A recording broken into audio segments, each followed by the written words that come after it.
સુરતની લિંબાયત પોલીસે મારુતિનગર હિન્ટી સેન્ટર પાસે થયેલા ખૂનના સનસનીખેજ ગુનામાં સંડોવાયેલા ત્રણેય આરોપીઓને ગણતરીના કલાકોમાં ઝડપી લઈને મોટી સફળતા હાંસલ કરી છે।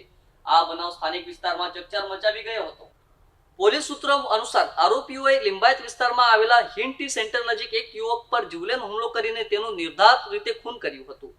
આ બનાવ બનતા વિસ્તારમાં ભારે ચકચાર મચી ગઈ હતી અને લોકોમાં ભયનો માહોલ સર્જાયો હતો।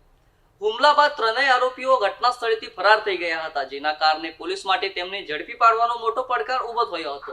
ઘટનાની ગંભીરતાને ધ્યાનમાં રાખીને લિંબાયત પોલીસે તાત્કાલિક એક્શનમાં આવી સમગ્ર મામલાની ઉડાનપૂર્વક તપાસ શરૂ કરી હતી।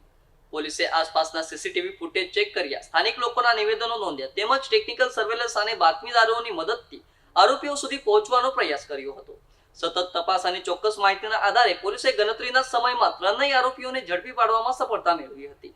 પોલીસે આરોપીઓની પૂછપરછ દરમિયાન ઘટનામાં વપરાયેલા હથિયારો તેમજ અન્ય મહત્વપૂર્ણ પુરાવાઓ પણ કબજે કર્યા છે।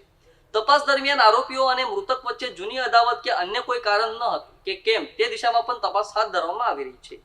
ધરપકડ બાદ ત્રણેય આરોપીઓને કોર્ટ સમક્ષ રજૂ કરવામાં આવ્યા, જ્યાં પોલીસે સમગ્ર ઘટનાની વિગતો રજૂ કરી વધુ તપાસ અને પૂછપરછ માટે રિમાન્ડ મેળવ્યા હતા।